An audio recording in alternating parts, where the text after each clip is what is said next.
ડોક્ટરે સવાલ કર્યો કે એવું કઈ રીતે બની શકે? મારા બાળકને 10 મહિના થઈ ગયા છે પણ હજી સુધી જન્મ થયો નથી. ડોક્ટરે જવાબ આપ્યો, ત્યારે તમને ગેરસમજ થાય છે, એવું ન થઈ શકે. તમે મહિના ગણવામાં ભૂલ કરી હશે. સ્ત્રીએ આશ્ચર્ય સાથે કહ્યું કે આ તમે શું કહો છો? જે સ્ત્રી પેટથી હોય તે મહિના ગણવામાં ભૂલ કઈ રીતે કરી શકે? મેં કહ્યું ને, મારું અત્યારે જ અલ્ટ્રાસાઉન્ડ કરો. મારા ભારપૂર્વકના કહેવા પર ડોક્ટરે જેવું મારું અલ્ટ્રાસાઉન્ડ શરૂ કર્યું અને સ્ક્રીન પર જોયું તો તેઓએ જોરથી બૂમ પાડીને નર્સને બોલાવી અને ટીમને તૈયાર કરવાનું કહ્યું. મેં ગભરાઈને પૂછ્યું કે શું થયું ડૉક્ટર? ત્યારે તેમણે, મારું નામ મુસ્કાન છે. જ્યારે હું નાની હતી અને મારા મા બાપની ખૂબ લાડકી હતી ત્યારે મારી જિંદગીમાં એક એવું તોફાન આવ્યું જેના વિશે હું એ ઉંમરે વિચારી પણ નહોતી શકતી કે આ મારી જિંદગીનું કેટલું મોટું દુઃખ છે. પણ જેમ જેમ હું મોટી થતી ગઈ મને સમજાતું ગયું કે ભગવાને મારી કિસ્મતમાં આ બદકિસ્મતી લખીને મારી સાથે કેટલી મોટી નાઇન્સાફી કરી હતી. મારો એક જ મોટો ભાઈ હતો જે મારાથી 7 વર્ષ મોટો હતો. મારા મા બાપ મને ખૂબ પ્રેમ કરતા હતા પણ એક સડક દુર્ઘટનામાં તે બંને હંમેશા માટે અમને ભાઈ બહેનોને છોડીને ચાલ્યા ગયા. આ પછી મારા માટે બધું જ મારો મોટો ભાઈ બની ગયો. હું દરેક કામ તેમના હિસાબથી જ કરવા લાગી. જ્યાં સુધી મારા ભાઈને લગ્ન નહોતા થયા ત્યાં સુધી બધું બરાબર હતું. પણ જ્યારે ભાભી ઘરમાં આવ્યા તો હું તેમને દરેક વખતે આંખોમાં ખૂંચવા લાગી અને મારો એ જ ભાઈ જે લગ્ન પહેલાં મને ખૂબ પ્રેમ કરતો હતો, મારી ખૂબ કદર કરતો હતો, એ ભાઈને પણ હું બિલકુલ પસંદ ન આવવા લાગી. ભાઈ જ્યારે પણ ઓફિસથી પાછા આવતા તો ભાભી ફરિયાદોનો પોટલો લઈને બેસી જતી અને મારી ઢગલાબંધ ખામીઓ તેમને એક એક કરીને ગણાવવાનું શરૂ કરી દેતી. શરૂઆતમાં તો ભાઈએ તેમને રોક્યા ટોક્યા અને તેમની વાત કાપી કે મુસ્કાન એવી નથી. પણ આ કડવી વાતો કોઈ ધીમા ઝેરની જેમ હોય છે જે કોઈ પણ માણસના મગજની ઊંડાઈમાં ખૂબ સારી રીતે બેસી જાય છે. બસ થોડો સમય લાગે છે અને મારી સાથે પણ એવું જ થયું. ભાઈ જે શરૂઆતમાં ભાભીની વાત કાપતા હતા, થોડા વર્ષો પછી તેમની વાતોને સાચી માનવા લાગ્યા અને તે પણ મને ખોટી સમજવા લાગ્યા. તે દરરોજ મને ખીજાતા રહેતા અને મારામાં 50 ખામીઓ કાઢતા. ભાભીએ પછી જેવી હું 18 વર્ષની થઈ રટ લગાવવાનું શરૂ કરી દીધું કે મારા જલ્દીથી લગ્ન કરી દેવામાં આવે. જ્યારે કે હું આટલી જલ્દી લગ્ન નહોતી કરવા માંગતી. હું હજી વધુ ભણવા માંગતી હતી.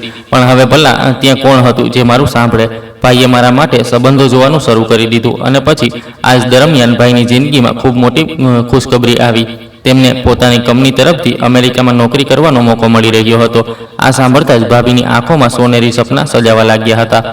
ભલા આટલી મોડર્ન લાઈફ કઈ છોકરી નથી જીવવા માંગતી, જ્યાં આઝાદી હોય, પૈસા હોય, શ્રેષ્ઠ લાઈફસ્ટાઈલ હોય. એટલે ભાભીએ તરત જ ભાઈને કહ્યું કે આ ઓફરને કોઈ પણ હાલતમાં પોતાના હાથમાંથી જવા ન દેતા. પણ હવે સૌથી મોટી અડચણ હું જ હતી, કારણ કે મારા હોવા છતાં ભાઈ અમેરિકા કઈ રીતે જઈ શકતા હતા. એટલે પહેલાં તે લોકો મારા માટે જે સંબંધો ખૂબ જ ધ્યાનથી અને તપાસ કરીને આરામથી જોઈ રહ્યા હતા, હવે તે સંબંધો જોવામાં તેમણે ઉતાવળ કરી શરૂ કરી દીધી. જેથી જેમ તેમ કરીને મને પતાવીને તેઓ આરામથી પોતાની નવી દુનિયા અમેરિકામાં વસાવી શકે.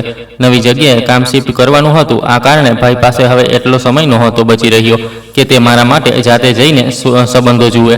આ કારણે તેમણે એક સંબંધ કરાવનારી આંટીને જવાબદારી સોંપી દીધી અને એક અઠવાડિયાની અંદર જ તે મારા માટે ગિરીશનો સંબંધ લઈને આવી ગઈ. અને બસ એક અઠવાડિયામાં જ મારા લગ્ન પણ સાધારણ રીતે કરી દેવામાં આવ્યા અને ભાઈ ભાભીને લઈને હંમેશા માટે અમેરિકામાં શિફ્ટ થઈ ગયા. સાચું કહું તો મને શરૂઆતમાં ભાઈનો વ્યવહાર ખૂબ ખરાબ લાગ્યો હતો.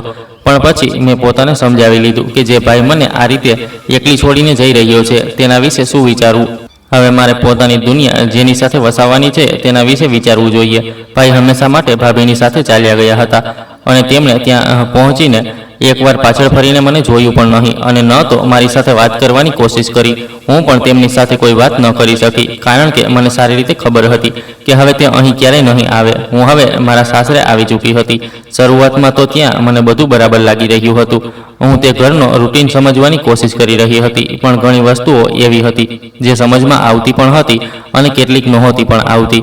તે ઘરમાં મને દરેક વસ્તુ વિચિત્ર લાગતી હતી. ઘરનું વાતાવરણ પણ ખૂબ શાંત હતું, પણ આ ખામોશીમાં શાંતિ નહોતી, પણ એક વિચિત્ર દબાણ હતું. તે ઘર બિલકુલ સાધારણ હતું, ફર્નિચર પણ જૂનું પુરાણું, પણ તેમ છતાં તે લોકોની જિંદગીમાં એક અલગ પ્રકારનો સ્ટાન્ડર્ડ દેખાતો હતો. ખબર નહીં શું રીત હતી. ઘરમાં કોઈ પણ એક વસ્તુ એવી નહોતી જે બરાબર કામ કરતી હોય. પંખો અવારનવાર ચાલતા ચાલતા અટકી જતો હતો. કપડાં ધોવાનું મશીન પણ બિલકુલ ખરાબ થઈ ગયું હતું. ફ્રીજ પણ ખરાબ પડ્યું હતું. પણ ખાવાનું આ લોકો આ પ્રકારનું ખાતા હતા. જાણે કે દુનિયાના સૌથી અમીર લોકો આવું ખાવાનું ખાતા હોય. કપડાં પણ આ લોકો ખૂબ જ સારા અને બ્રાન્ડેડ પહેરતા હતા, પણ ઘરની કોઈ પણ વસ્તુ તરફ તેમનું કોઈ ધ્યાન નહોતું. ફક્ત પોતાની વસ્તુઓ પર જ ધ્યાન આપતા હતા. પણ મને સમજાતું નહોતું કે આવું કેમ છે. પછી મને લાગવા માંડ્યું કે જરૂર કંઈક તો એવું છે જેના કારણે આ લોકો આ ઘરમાં બિલકુલ ઉલટો વ્યવહાર કરી રહ્યા હતા. હવે કારણ કે હું પણ આ ઘરનો હિસ્સો બની ગઈ હતી, એટલે આ બધું હું પણ અનુભવી રહી હતી. મેં મારા પતિને કહ્યું કે મારા રૂમમાં જે ડ્રેસિંગ ટેબલ મૂક્યું છે તેનો કાચ તૂટેલો છે. લોકો કહે છે કે તૂટેલા કાચમાં પોતાનો ચહેરો જોવાથી બદકિસ્મતી આવે છે. તમે મને થોડા પૈસા આપી દો જેથી હું તેનો કાચ ઠીક કરાવી લઉં. તે કહેવા લાગ્યા કે મારો એક દોસ્ત છે, તે કાચ બનાવવાનું કામ કરે છે. હું તેને કહી દઈશ, તે ઘરે આવીને ઠીક કરી દેશે. મારી પાસે હાલમાં પૈસા નથી. અને ત્યાં બીજી તરફ મેં એક દિવસ તેમને કહ્યું હતું કે મારું પીઝા ખાવાનું મન થઈ રહ્યું છે, તો તેમણે મારા માટે એક નહીં પણ 2-3 મોંઘા પીઝા ઓર્ડર કરી દીધા હતા, જે અમે બધાએ 2-3 દિવસ સુધી ખાધા હતા. મને સમજાતું નહોતું કે ત્યાં તેમની પાસે પૈસા હતા, પણ અહીં આ વસ્તુ માટે તેમની પાસે પૈસા નહોતા. ખબર નહીં આ લોકો કઈ પ્રકારની જિંદગી જીવી રહ્યા હતા. મતલબ કે તેમની પાસે પૈસા તો હતા, પણ ઘરને બહેતર બનાવવા માટે કંઈ પણ નહોતું. ન તો ક્યારેય રાશન પૂરું ખરીદવામાં આવતું હતું અને ન તો કોઈ બીજો સામાન. જ્યારે પણ ખાવાનું ખાવા બેસતા તો કોઈને કોઈ વસ્તુ ઓછી પડી જતી. એવું લાગતું હતું જાણે દરેક વસ્તુ માપી તોડીને માંગવામાં આવતી હોય. ઘરમાં જરૂરી વસ્તુઓ એવી આવતી હતી જેનાથી ક્યારેય જરૂર પૂરી જ નહોતી થતી. હું આ બધું જોઈને હેરાન હતી અને વારંવાર દિલમાં સવાલ ઉઠતો હતો કે આખરે આવું કેમ થઈ રહ્યું છે. આવું તો ત્યારે થાય છે જ્યારે લોકોની કાળી કમાણી હોય, જેથી તે એવું બતાવી શકે કે તેઓ કેટલા ગરીબ છે. પણ મારા પતિ તો કહેતા હતા કે તે પોતાનો બિઝનેસ કરે છે, દિવસ રાત મહેનત કરે છે અને મહેનતથી જ તેણે પોતાનો કારોબાર સારો ઊભો કર્યો છે અને હવે મહેનતથી જ પૈસા કમાઈ રહ્યો છે. મને ક્યારેક મારા ભાઈ પર ખૂબ ગુસ્સો આવતો હતો. અજાણ્યા લોકોમાં ઉતાવળ કરવાથી આ જ પરિણામ આવે છે. જ્યારે તેમના વિશે સારી રીતે તપાસ ન કરવામાં આવે તો કંઈ પણ બરાબર રીતે ખબર નથી પડતી. એક દિવસ મેં તે લોકોની વાતો સાંભળી લીધી. મારા પતિ તે વખતે ફોન પર કોઈક સાથે વાત કરી રહ્યા હતા. તે કહી રહ્યા હતા કે તમે બિલકુલ ફિકર ન કરશો, અમે લોકો નાના માર્કેટના ભલે છીએ, પણ વસ્તુ તમને એકદમ કડક અને એક નંબરની મળશે. મને પહેલાં લાગ્યું કે તે કોઈ બિઝનેસ સાથે જોડાયેલી વાત કરી રહ્યા છે, પણ જ્યારે તેમણે એમ કહ્યું કે ના 10 મહિનાનું હોવું જોઈએ, તો એકદમથી મારા કાન ઊંચા થઈ ગયા. હું વધુ ધ્યાનથી સાંભળવા લાગી. 10 મહિનાનું ભલા શું હોવું જોઈએ? શું હોય છે 10 મહિનાનું જેને તમે કોઈને મોકલી શકો છો કે આપી શકો છો? તેમણે વિચિત્ર રીતે આ વાત કેમ કહી. પછી તે કહેવા લાગ્યા કે થઈ જશે, પણ જુઓ પૈસા મને આ વખતે વધારે જોઈએ. બીજી તરફથી ખબર નહીં શું વાત થઈ રહી હતી. પછી જ્યારે તેમણે એમ બોલ્યું કે પૂરા 5 કરોડ, તો આ સાંભળીને હું દંગ રહી ગઈ, કારણ કે આ ખૂબ મોટી રકમ હતી. ત્યારે અચાનક મારા પતિને કદાચ અંદાજો આવી ગયો કે કોઈ તેમની વાતો સાંભળી રહ્યું છે. તેમણે તરત જ આગળ વધીને રૂમનો દરવાજો બંધ કરી લીધો અને હું આગળની પૂરી વાત સાંભળી ન શકી. હું ત્યાં જ આઘાતમાં ઊભી રહી ગઈ. મારા દિલના ધબકારા તેજ થઈ ચૂક્યા હતા. મને સમજાતું નહોતું કે મેં જે કંઈ હમણાં સાંભળ્યું છે તે સાચું હતું કે પછી કદાચ હું કંઈક ખોટું વિચારી રહી છું. પણ તેમના તે શબ્દો મારા કાનોમાં વારંવાર ગૂંજી રહ્યા હતા. 10 મહિના, 5 કરોડ અને કોઈ એવી વસ્તુ જે મોકલી કે આપી શકાતી હોય. હું પોતાને સમજાવવાની કોશિશ કરી રહી હતી, પણ અંદરથી મારી ગભરાટ વધતી જતી હતી. એક દિવસ ઘરમાં કંઈ પણ ખાવાનું બનાવવા માટે નહોતું. આ મુસીબત લગભગ દર થોડા દિવસો પછી આવી જતી હતી. સવારે ઉઠી તો ખાવાનું બનાવવાનું હતું અને કંઈ હતું નહીં. મેં થોડા પૈસા મારા પતિના ખિસ્સામાંથી કાઢી લીધા. તે 3-4 વાગ્યા સુધી સૂતા રહેતા હતા અને પછી ઉઠીને ક્યાંક ચાલ્યા જતા હતા અને રાત્રે 2-3 વાગ્યે જ પાછા આવતા હતા. તેમની માનો પણ આ જ રૂટીન હતો. તે પણ મોડા ઉઠતા હતા. આખી રાત ક્યારેક ફિલ્મો જોતા, ક્યારેક સિરિયલ જોતા, ક્યારેક રોમેન્ટિક નવલકથાઓ વાંચતા. ખબર નહીં તે આ ઉંમરમાં આ બધું કેમ કરતા હતા. મેં તે પૈસા લીધા અને પરચુરણની દુકાન પર ચાલી ગઈ. આજે સવારથી જ સૂરજ ખૂબ તેજ હતો અને રસ્તામાં ધૂળ પણ ઉડી રહી હતી. હું ધીમે ધીમે ચાલતા દુકાન સુધી પહોંચી તો ત્યાં પહેલાથી જ 2 સ્ત્રીઓ ઊભી હતી. તે જોરથી વાતો કરી રહી હતી અને દુકાનદાર બધો સામાન સંકેલી રહ્યો હતો. હું ધીમેથી જઈને ત્યાં ઊભી રહી ગઈ અને મારા વારાની રાહ જોવા લાગી. તે બંને સ્ત્રીઓ મને જોવા લાગી અને પછી તેમાંથી એકે અચાનક મને કહ્યું કે તું ગિરીશની પત્ની છે ને? મેં કહ્યું જી. મેં ખૂબ જ પ્રેમ અને ઇજ્જત સાથે માથું હલાવી દીધું, જેમ કે એક નવી વહુ દરેક જણ સાથે ધીમેથી વાત કરે છે. પણ તે સ્ત્રી મને ઉપરથી નીચે સુધી જોવા લાગી અને પછી તેના અંદાજમાં એકદમથી સખ્તાઈ આવી ગઈ. તે કહેવા લાગી કે તો પછી તું પણ તેમના જેવી જ ખૂબ બદતમીઝ હોય છે. હું તો હેરાન રહી ગઈ. મેં કહ્યું તમારી વાતનો મતલબ શું છે? મેં તો તમારી સાથે હજી સુધી કોઈ એવી વાત નથી કરી. અને તમે તે લોકોને બદતમીજ કેમ કહી રહ્યા છો? તે સ્ત્રી વધુ જોરથી બૂમ પાડીને બોલી કે તેઓ તો છે જ ખૂબ બદતમીજ લોકો. બંને મા દીકરો આખા મહોલ્લામાં સૌથી મોટા નાલાયક છે અને બધાની સાથે તેમનો ઝઘડો રહે છે. ખબર નહીં કયા પાગલ માણસે તેમને પોતાની દીકરી આપી દીધી. જ્યારે તે સ્ત્રીઓ મારા ઘરવાળાઓ વિરુદ્ધ વાતો કરવાનું શરૂ કરી દીધું તો મેં કહ્યું, આંટી, આ રીતે સડક પર ઊભા રહીને તમારે આવી વાતો ન કરવી જોઈએ. હું તમને પહેલીવાર મળી રહી છું અને ફક્ત એટલું જાણીને કે હું ગિરીશની પત્ની છું, તમે મારા પિયરવાળાઓ સુધી પણ પહોંચી ગયા. આ તો ખૂબ ખોટી વાત છે. તે સ્ત્રી ગુસ્સામાં બોલી કે અમને બુઢાઓને તો ખબર જ મળે છે, તે પણ ખરાબ અને તું પણ ખરાબ.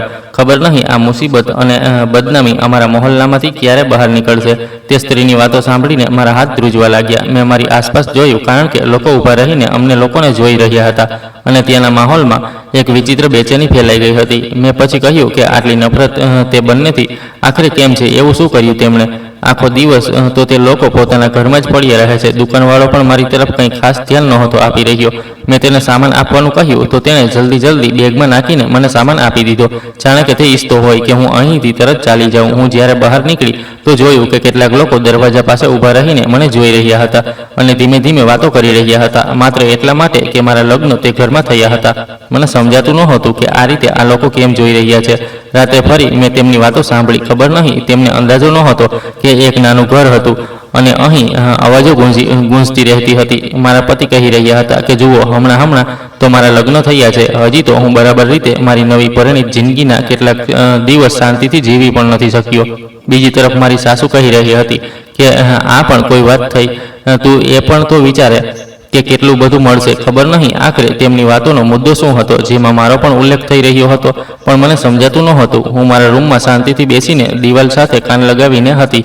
ઘરની અંદરની દરેક સરસરાહટ સ્પષ્ટ સંભળાઈ રહી હતી. મારા પતિનો અવાજ ફરીથી આવ્યો. તે બોલ્યા કે મેં બધું પ્લાન કરીને લગ્ન કર્યા છે, હજી મને સમય જોઈએ. તો મારી સાસુ જોરથી એકદમથી બોલવા લાગી કે આ સમયની વાત નથી, વાતને બરાબર સાંભળ, નહીં તો બધું ખરાબ થઈ જશે. હું આ બધું સાંભળીને દંગ રહી ગઈ.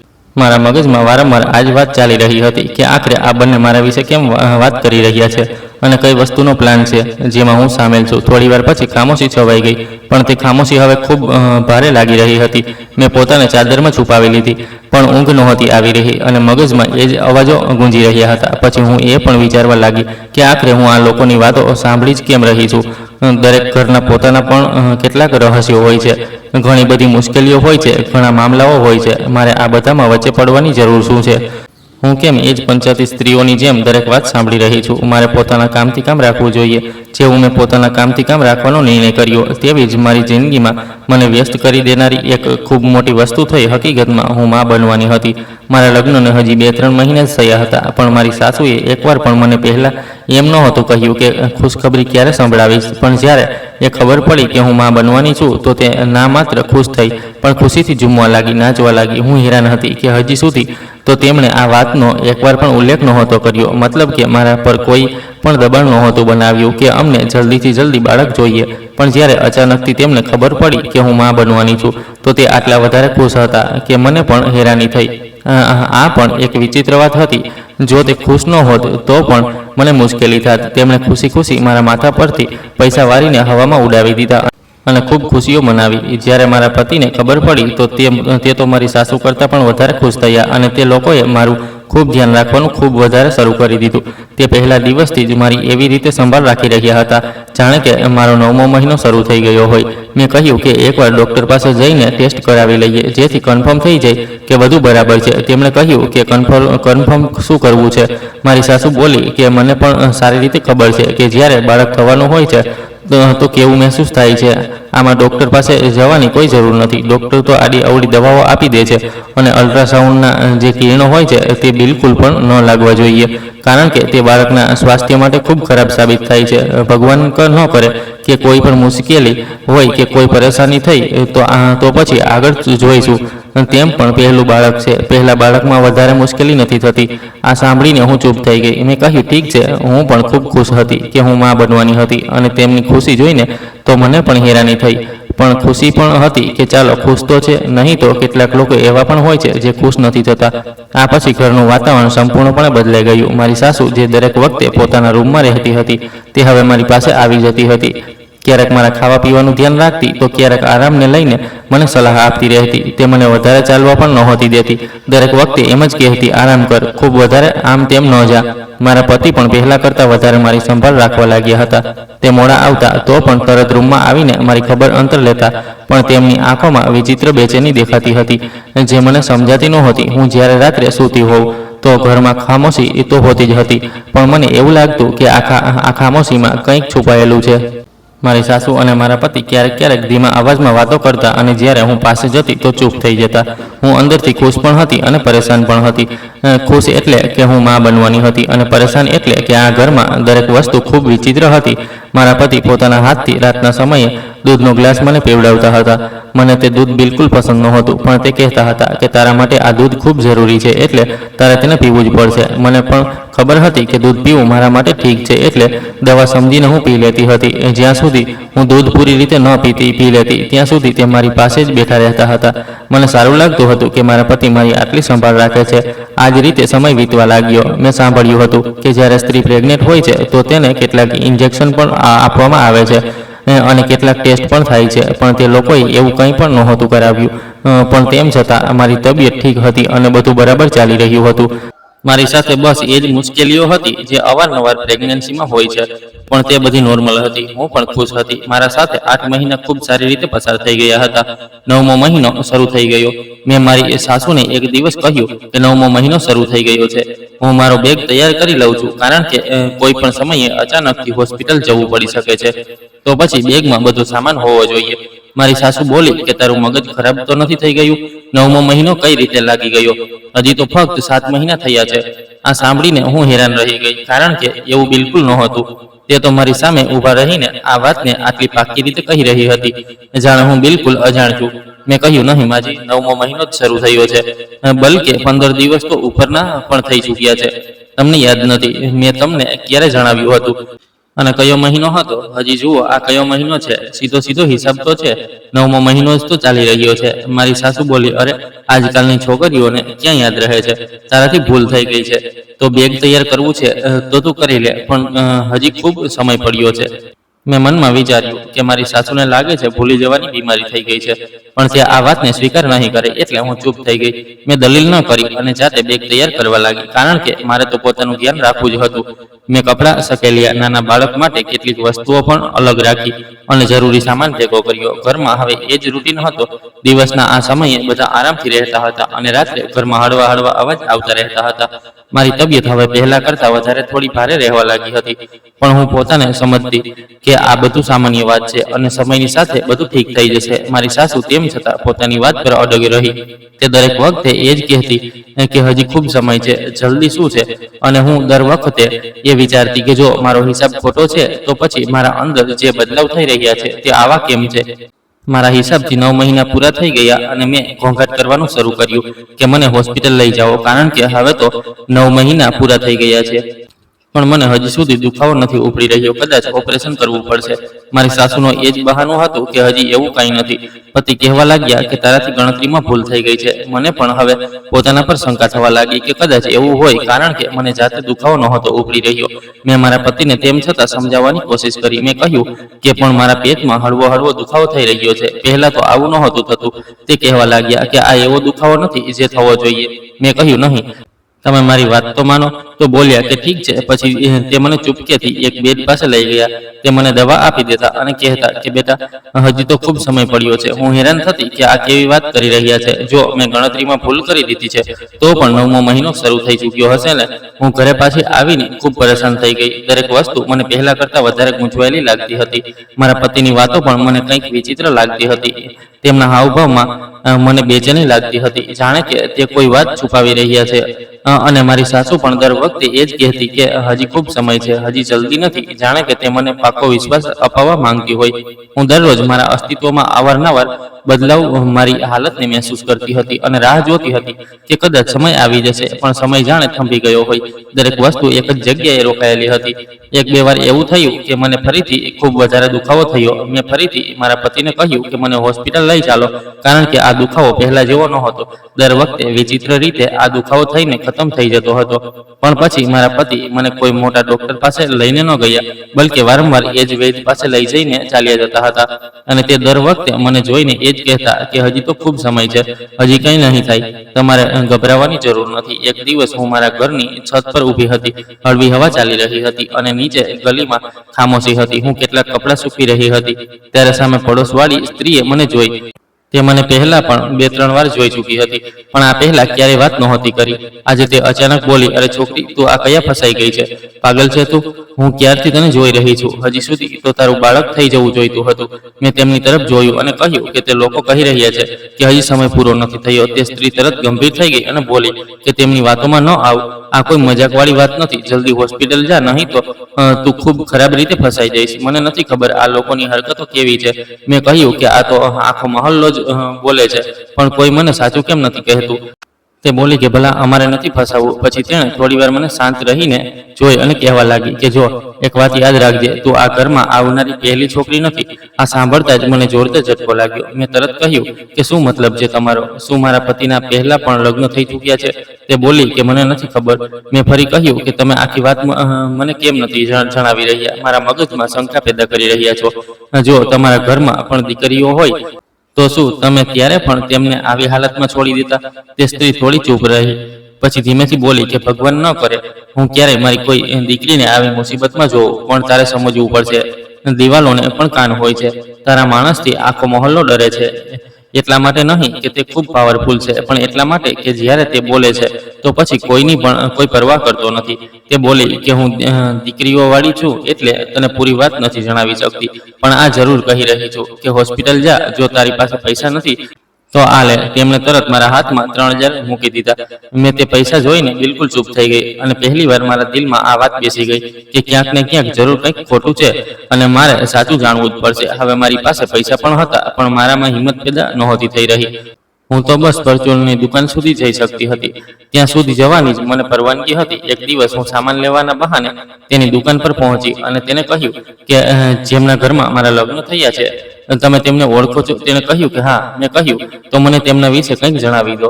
મને કોઈ નથી જણાવી રહ્યું. તે એક છોકરો હતો જે તે દુકાન પર કામ કરતો હતો, મારા નાના ભાઈ જેવો જ હતો. તેણે કહ્યું કે તમે તમારો નંબર આપી દો, હું કોલ પર જણાવી દઈશ. મને લાગી રહ્યું હતું કે તે પણ મારા પતિથી ડરી રહ્યો છે.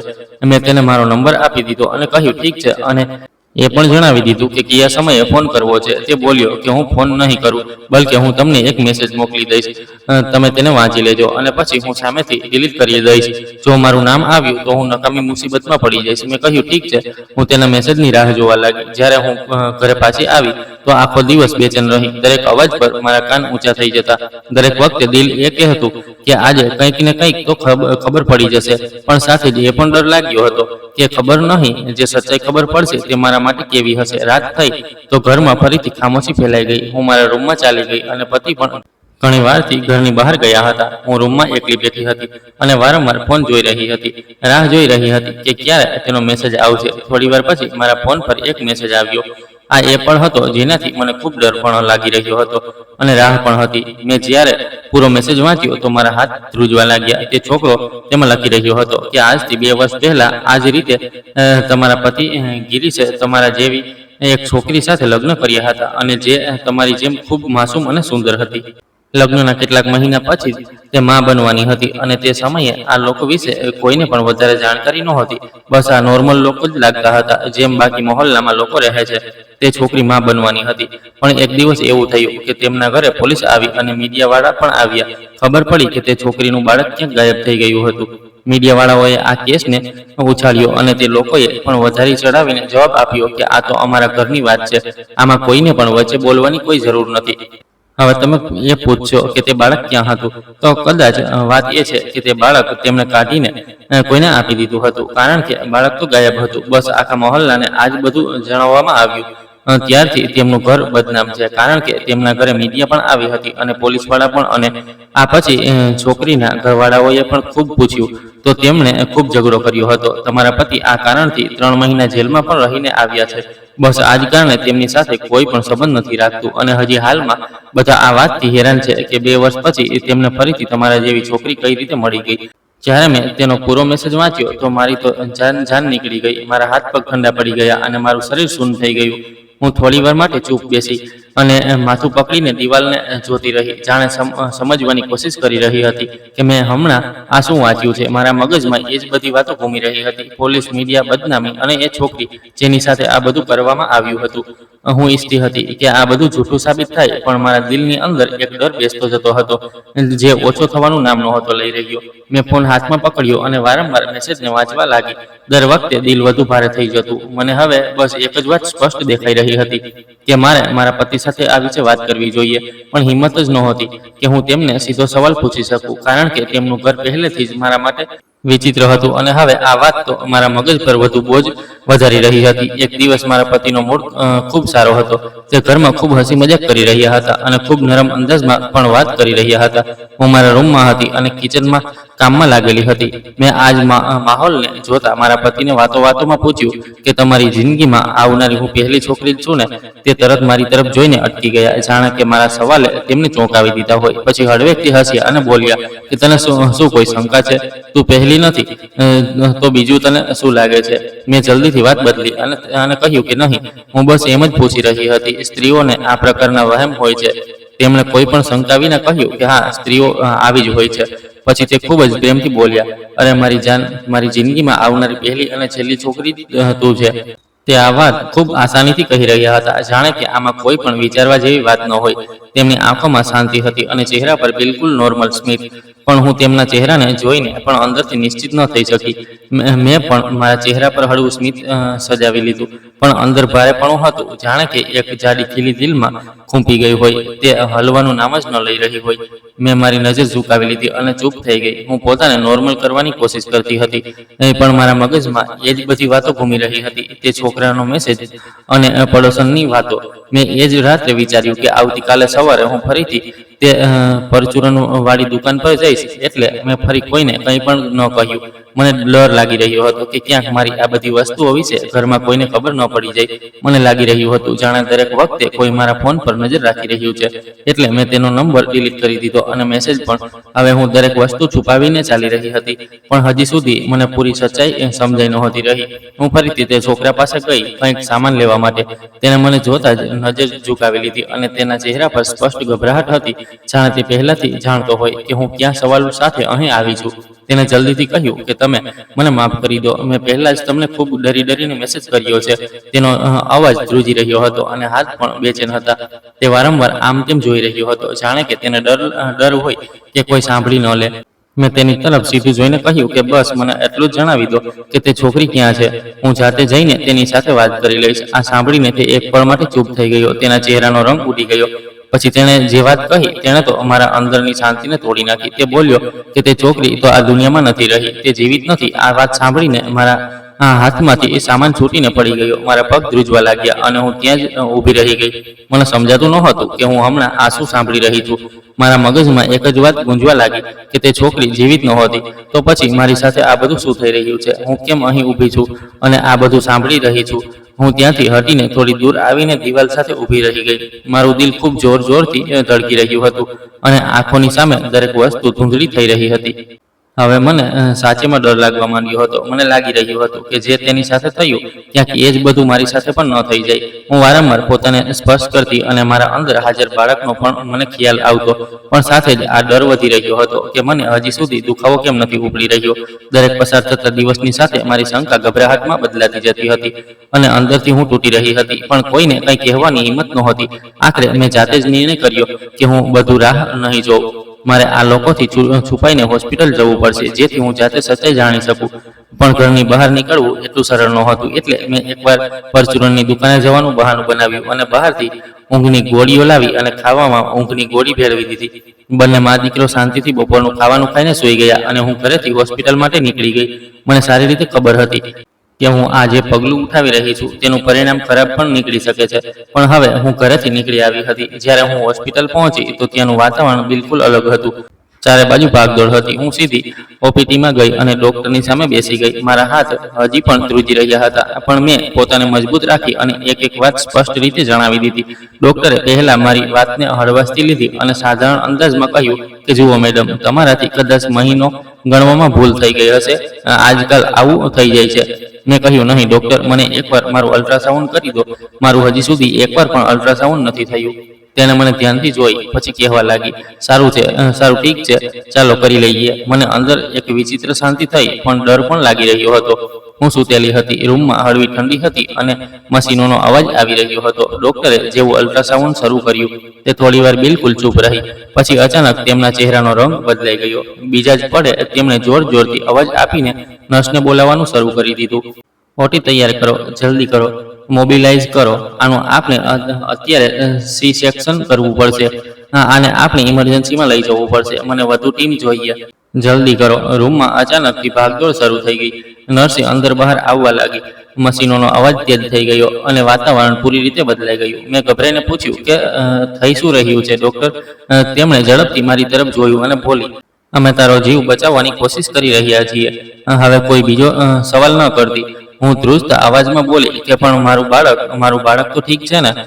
પણ તેમણે મારી વાતનો કોઈ જવાબ ન આપ્યો અને તરત મને સ્ટ્રેચર પર સુવડાવીને બહાર લઈ જવામાં આવી. હોસ્પિટલની રોશનીઓ ઝડપથી ઉપરથી નીચે પસાર થઈ રહી હતી અને હું ફક્ત એટલું સમજી શકતી હતી કે હવે કંઈક ખૂબ મોટું થવાનું છે અને હું આ પળને રોકી શકતી નહોતી.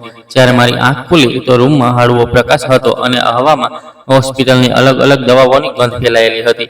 મેં ધીમે ધીમે પાંપણો ખોલી અને પોતાને સંભાળવાની કોશિશ કરી. સૌથી પહેલા મારી નજર દિવાલ પર લાગેલા ઘડિયાળ પર ગઈ. પછી મેં જલ્દીથી દિવાલ પર લાગેલા કેલેન્ડરને જોયું તો એકદમથી દંગ રહી ગઈ, કારણ કે 10 દિવસ વીતી ચૂક્યા હતા. મને એક ઊંડો ઝટકો લાગ્યો, જાણે સમય મારા વિના જ આગળ વધી ગયો હોય. મેં ગભરાઈને આસપાસ જોયું તો મારી સામે પોલીસ ઊભી હતી અને સાથે તે ડોક્ટર પણ હાજર હતી, જે તે અલ્ટ્રાસાઉન્ડ વાળા દિવસે પણ હતી. મેં તરત ઊભા થવાની કોશિશ કરી, પણ મારું શરીર ખૂબ નબળું હતું અને હાથ ધ્રુજી રહ્યા હતા. ડોક્ટરે ગંભીર અંદાજમાં કહ્યું કે જ્યારે આવો કોઈ મામલો હોય છે ત્યારે દર્દી હોશમાં આવે છે તો પહેલા નિવેદન તેણે પોલીસને આપવું પડે છે. એટલે હવે તમારે નિવેદન આપવું પડશે. મેં તરત પૂછ્યું કે પણ કયું નિવેદન? મારા પતિ ક્યાં છે? મારું બાળક ક્યાં છે? તે થોડીવાર ચૂપ રહી. પછી બોલી, પહેલા તમે એ જણાવો કે તમારી સાથે શું થયું હતું. મારી આંખો ભરાઈ આવી અને હું તૂટેલા અંદાજમાં બધી વાત જણાવવા લાગી. મેં કહ્યું કે મને કહેવામાં આવતું રહ્યું કે હું હજી ફક્ત 7 મહિનાની પ્રેગ્નન્ટ છું, જ્યારે કે મને લાગી રહ્યું હતું કે હું 9 થી 10 મહિના વીતી ગયા છે. મને કોઈ પણ ડોક્ટર પાસે લઈને નહોતી જવાઈ, ફક્ત એક વૈદ પાસે લઈ જતા રહ્યા અને ઘરમાં દરેક વાતને ટાળી દેતા હતા. પોલીસવાળા ચૂપચાપ મારી વાતો સાંભળી રહ્યા હતા અને ડોક્ટર પણ એક તરફ ઊભા હતા અને દરેક વાતને નોટ કરી રહ્યા હતા. તેમણે મને વારંવાર સવાલ કર્યા અને મારા પતિનું નામ પણ પૂછ્યું અને પછી તે છોકરા વિશે પૂછ્યું કે તે કોણ છે, ક્યાં રહે છે. મારી સાસુ વિશે પૂછ્યું અને આખા ઘરનું વાતાવરણ જાણવાની કોશિશ કરી. હું દરેક સવાલનો જવાબ આપતી રહી અને મારા હાથ ધ્રુજી રહ્યા હતા. પછી તેમણે બધું લખ્યું. કેટલાક કાગળો પર મારી સામે નિવેદન લખવામાં આવ્યું અને કેટલીક વાતો હાથથી નોટ કરવામાં આવી. આખરે તે ચૂપચાપ રૂમમાંથી બહાર ચાલ્યા ગયા. મેં તેમની પાછળ અવાજ લગાવ્યો અને પૂછ્યું, આખરે આ બધું શું થઈ રહ્યું છે? પોલીસવાળાઓમાંથી એકે પાછળ ફરીને કહ્યું, તમને ડોક્ટર મેડમ સમજાવી દેશે. પછી તે બધા ચાલ્યા ગયા. રૂમમાં સન્નાટો ફેલાઈ ગયો અને હું ફક્ત ડોક્ટરની તરફ જોતી રહી ગઈ. તે ડોક્ટર મારી સામે ઊભી હતી. તેમનો ચહેરો ખૂબ ગંભીર હતો. તેમની આંખોમાં વિચિત્ર સખ્તાઈ હતી અને સાથે થોડીક સહાનુભૂતિ પણ હતી. મેં ધ્રુજતા અવાજમાં કહ્યું, મને જણાવો, શું થયું છે? તે પળ મારા માટે ખૂબ ભારે હતો, કારણ કે હવે જવાબ તેમની પાસે જ હતો. ડોક્ટર મારી સામે ઊભી હતી. રૂમમાં વિચિત્ર દબાણથી ભરેલો સન્નાટો હતો. મારું દિલ ખૂબ તેજ ધડકી રહ્યું હતું. પછી તેમણે ધીમેથી કહ્યું, તારું બાળક હવે આ દુનિયામાં નથી રહ્યું. અમે તેને બચાવવાની ખૂબ કોશિશ કરી. તે થોડીવાર સુધી જીવિત હતો, પણ ખૂબ મોડું થઈ ચૂક્યું હતું. આ સાંભળતા જ એવું લાગ્યું જાણે મારા શરીરનું લોહી જામી ગયું. મારી આંખોની સામે અંધારું છવાઈ ગયું. મને લાગ્યું જાણે હું પડી જઈશ. હું કંઈ બોલી ન શકી. બસ મારા હોઠ ધ્રુજતા રહ્યા અને આંખોમાંથી આંસુ વહેતા રહ્યા. ડોક્ટર થોડીવાર સુધી મને જોતી રહી. પછી તેણે આગળ બોલવાનું શરૂ કર્યું. તેનો અવાજ હવે વધુ ભારે થઈ ગયો હતો. તેણે કહ્યું, તારો પતિ અને તારી સાસુ બંને પોલીસની કસ્ટડીમાં છે. મેં તરત માથું ઊંચક્યું અને તેમની તરફ જોયું. મારું મગજ કંઈક સમજી જ નહોતું રહ્યું. પછી તેણે એક બીજી વાત કહી જેણે મને અંદર સુધી તોડી નાખી. તેણે કહ્યું, તારો પતિ તને તલાક આપવાની વાત પણ કરી રહ્યો હતો. આ સાંભળીને મને લાગ્યું જાણે મારી આખી દુનિયા વેરવિખેર થઈ ગઈ. મેં ધ્રુજતા અવાજમાં કહ્યું, આ કઈ રીતે બની શકે છે? તેમણે મારા બાળક સાથે શું કર્યું? આખરે થયું શું છે? ડોક્ટરે ઊંડો શ્વાસ લીધો અને ધીમે ધીમે બધું જણાવવાનું શરૂ કર્યું. તે દરેક વાત નરમાઈથી પણ સચ્ચાઈ સાથે કહી રહી હતી અને હું દરેક શબ્દની સાથે તૂટતી જઈ રહી હતી. રૂમની દિવાલો ભારે લાગવા લાગી હતી અને હું વિચારી રહી હતી, મારી જિંદગી આટલી ડરામણી કઈ રીતે બની ગઈ? હું હજી પણ આ આઘાતમાં હતી કે મારું બાળક ન રહ્યું. મારી આંખો વારંવાર ભરાઈ રહી હતી અને મારું શરીર શૂન પડી ગયું હતું. પછી ડોક્ટરે સંભાળીને કહ્યું, તારો પતિ અને તારી સાસુ કોઈ સામાન્ય લોકો ન હતા. તે એક એવા ગુંડાઓના ગ્રુપનો હિસ્સો હતા જે ગેરકાયદેસર આંતરરાષ્ટ્રીય કામો સાથે જોડાયેલો હતો. મેં તેમની તરફ જોયું. મારું દિલ વધુ તેજીથી ધડકવા લાગ્યું. મને કંઈ સમજાતું નહોતું. ડોક્ટરે કહ્યું, આ લોકો એક વિચિત્ર પ્રકારના એક્સપેરિમેન્ટ માટે કામ કરી રહ્યા હતા. તેમને એવી સ્ત્રી જોઈતી હતી જેનું ગર્ભ સામાન્ય કરતાં વધુ સમય સુધી ચાલી શકે, લગભગ 11 મહિના સુધી, અને બાળક જીવિત રહે. મેં ધ્રુજતા કહ્યું, પણ એવું તો નથી થતું. ડોક્ટરે કહ્યું, સામાન્ય રીતે નથી થતું, પણ કેટલાક લોકો તેને બળજબરીથી એક પ્રયોગની જેમ કરવાની કોશિશ કરે છે. પછી તેણે જણાવ્યું, તને જે દવાઓ આપવામાં આવી રહી હતી તે સામાન્ય દવાઓ નહોતી. તે એક ખાસ પ્રકારનું કેમિકલ હતું જેને તારો પતિ રાત્રે દૂધમાં ભેળવીને તને પીવડાવતો હતો. આ સાંભળીને મને ઝટકો લાગ્યો અને મને યાદ આવ્યું કે તે અવારનવાર મને રાત્રે અલગથી દૂધ આપતો હતો. હું સમજતી હતી કે તે મારી દેખભાળ કરી રહ્યો છે. મારા હાથ ધ્રુજવા લાગ્યા. મેં પૂછ્યું, તે આવું કેમ કરશે? ડોક્ટરે કહ્યું, તેમને એક ખૂબ મોટી ડીલ મળી હતી, લગભગ 5 કરોડની, અને તેનો હેતુ હતો એવા બાળક પર નજર રાખવાનો જે અસામાન્ય હાલતમાં પેદા થાય. પછી ડોક્ટરે કહ્યું, ગર્ભ દરમિયાન સ્ત્રીના શરીરમાં ઘણા બદલાવ આવે છે, જેમ કે લોહીનો પ્રવાહ, હોર્મોન અને શરીરની ગ્રોથ તેજ થઈ જાય છે. કેટલાક વૈજ્ઞાનિક માને છે કે આ દરમિયાન શરીરમાં એક ખાસ પ્રકારની પ્રક્રિયા તેજ થાય છે જેને તે CPH4 જેનું નામ આપે છે. મેં પૂછ્યું, આ શું હોય છે? ડોક્ટરે કહ્યું કે આ કોઈ સાબિત થયેલી વસ્તુ નથી, બસ એક વિચાર છે કે જો આને કંટ્રોલ કરવામાં આવે તો શરીરના ઠીક થવા અને વધવાની ગતિને સમજી શકાય છે. એટલે તેમણે તારા શરીરનો ઉપયોગ કર્યો જેથી તે આના પર નજર રાખી શકે. મેં ધ્રુજતા પૂછ્યું, તો પછી મારા બાળકનું શું થયું? ડોક્ટરે માથું ઝુકાવી લીધું અને કહ્યું, બાળક જીવિત હતું પણ ખૂબ નબળું થઈ ગયું હતું કારણ કે તેને બળજબરીથી અસામાન્ય રીતે વધારવામાં આવી રહ્યું હતું. પછી તેણે કહ્યું, જો તને સમયસર હોસ્પિટલ ન લાવવામાં આવતી તો તારો જીવ પણ જઈ શકતો હતો. આ સાંભળીને મારા અંદર બધું તૂટી ગયું. મારું શરીર બિલકુલ બેજાન લાગવા લાગ્યું. આંખોની સામે અંધારું છવાઈ ગયું. ડોક્ટરે કહ્યું, જ્યારે તને ઓપરેશન માટે લાવવામાં આવી ત્યારે તારી હાલત ખૂબ ખરાબ હતી, પણ અમે તને બચાવી લીધી. હું રોતા બોલી, તેમણે મારી સાથે આવું કેમ કર્યું? મારો શું વાંક હતો? ડોક્ટર થોડીવાર ચૂપ રહી, પછી બોલી, આ બધું પૈસાના લોભ માટે કરવામાં આવ્યું છે. તેઓ તને માણસ નહીં, એક પ્રયોગ સમજતા હતા. તેણે એ પણ જણાવ્યું કે ઓપરેશનના સમયે તારો પતિ ખૂબ હંગામો કરી રહ્યો હતો અને વારંવાર કહી રહ્યો હતો કે તે તેને જીવતી નહીં છોડે. આ સાંભળીને હું પૂરી રીતે તૂટી ગઈ. મારા હાથ ધ્રુજી રહ્યા હતા. હું પોતાને સંભાળી નહોતી શકતી. ડોક્ટરે મને દિલાસો આપ્યો અને કહ્યું કે હવે તું સુરક્ષિત છે, પોલીસ તારી સાથે છે. તેણે કહ્યું, રિપોર્ટ નોંધાઈ ચૂકી છે. જો આગળ કોઈ ખતરો થયો તો જવાબદારી એ જ લોકોની હશે. મેં ધીમા અવાજમાં કહ્યું, મારી જિંદગી ખતમ થઈ ગઈ. ડોક્ટરે તરત કહ્યું, એવું ન કહે, તું જીવિત છે અને તારી પાસે હજી આખી જિંદગી બાકી છે. રૂમમાં ફરીથી સન્નાટો છવાઈ ગયો. બહારથી હળવી હવાની અવાજ આવી રહી હતી અને હું બસ તે પળને મહેસૂસ કરી રહી હતી જેમાં મારી આખી દુનિયા બદલાઈ ચૂકી હતી. ડોક્ટરે કહ્યું હતું કે આ કોઈ ચમત્કારથી ઓછું નથી કે તું જીવિત છે.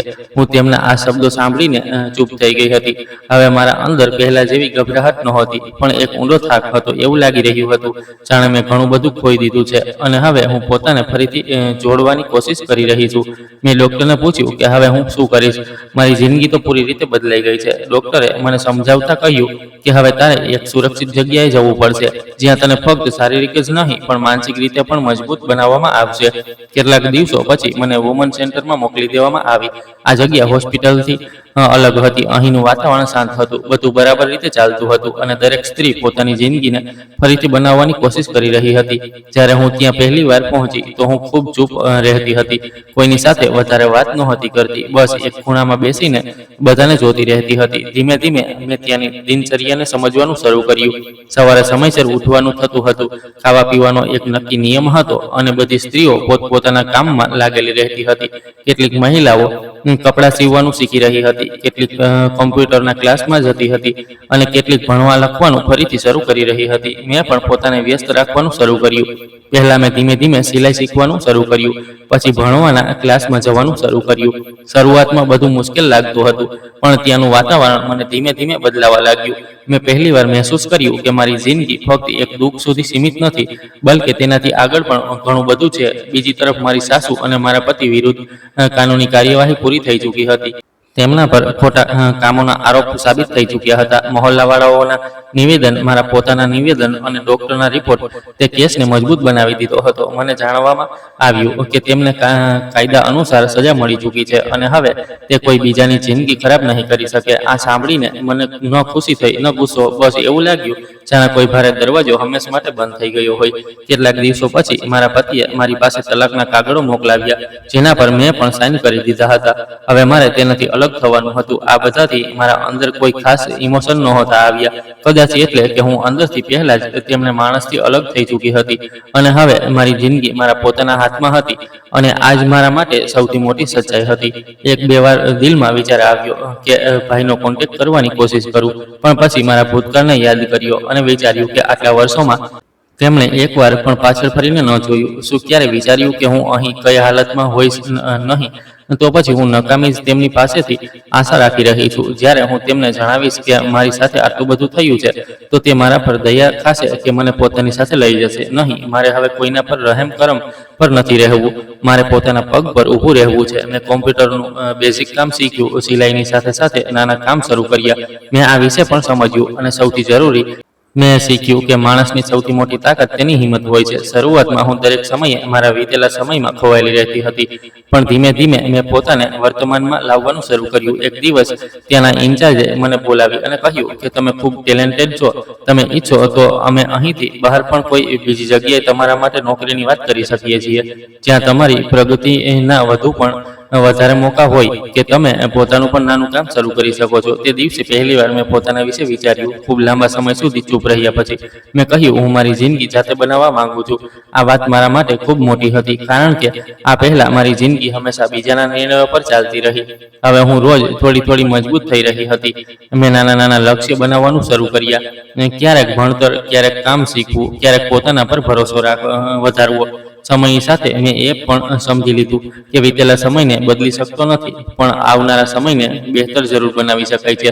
જ્યાં હું કોઈના સહારે નહીં પણ પોતાના પગ પર ઊભી હતી, મેં પોતાને કહ્યું કે જિંદગી ખતમ નથી થતી, બસ તેનું રૂપ બદલાય છે અને અસલી તાકાત એ જ હોય છે જે માણસને ફરીથી ઊભો કરી દે. હવે મારી જિંદગી મારી પોતાની હતી અને આજ મારી સૌથી મોટી જીત હતી. જિંદગી એકવાર જ મળે છે, પણ લોકો તેને બસ એમ જ જીવીને ખતમ કરી દે છે. પણ મારા માટે આ કહેવું ખોટું નહીં હોય કે મને જિંદગી બીજી વાર મળી છે અને હવે હું તેને સાચી રીતે જીવવા માંગુ છું. મેં સમજી લીધું છે કે સંજોગો ભલે ગમે તેટલા કઠિન કેમ ન હોય, જો માણસની અંદર હિંમત હોય તો તે પોતાને ફરીથી ઊભો કરી શકે છે. હું ઈચ્છું છું કે મારી જિંદગી ફક્ત એક વીતી ગયેલી કહાની ન રહે, બલકે એક એવી મિસાલ બને જેનાથી બીજા લોકો પણ કંઈક શીખી શકે. હવે જ્યારે હું અરીસામાં પોતાને જોઉં છું તો મને એક એવી સ્ત્રી દેખાય છે જે તૂટીને પણ ફરીથી ઊભી થઈ ગઈ છે અને આજ મારી સૌથી મોટી તાકાત છે. આ કહાણી સંપૂર્ણપણે કાલ્પનિક છે અને તેનો ઉદ્દેશ્ય ફક્ત મનોરંજન અને જાગૃતિ ફેલાવવાનો છે. આ કહાનીમાં દર્શાવેલા બધા પાત્રો, ઘટનાઓ, સ્થળો અને પરિસ્થિતિઓ લેખકની કલ્પના પર આધારિત છે. કહાનીમાં બતાવેલ ચિકિત્સા સંબંધી ઘટનાક્રમ, પ્રયોગ કે પ્રતિક્રિયાઓ વાસ્તવિકતાથી અલગ હોઈ શકે છે. કૃપા કરીને આને કોઈ પણ પ્રકારની વાસ્તવિક ચિકિત્સા સલાહ કે સત્ય ઘટના ન સમજજો. જો કોઈ વ્યક્તિ, સ્થળ કે ઘટના સાથે કોઈ સમાનતા જોવા મળે તો તે માત્ર સંજોગો હશે. આ કહાની કેટલાક સંવેદનશીલ વિષયો જેમ કે અપરાધ, માનસિક તેમજ શારીરિક આઘાતને દર્શાવે છે, એટલે વાચકોને વિનંતી છે કે તેને વિવેક સાથે વાંચે. આભાર.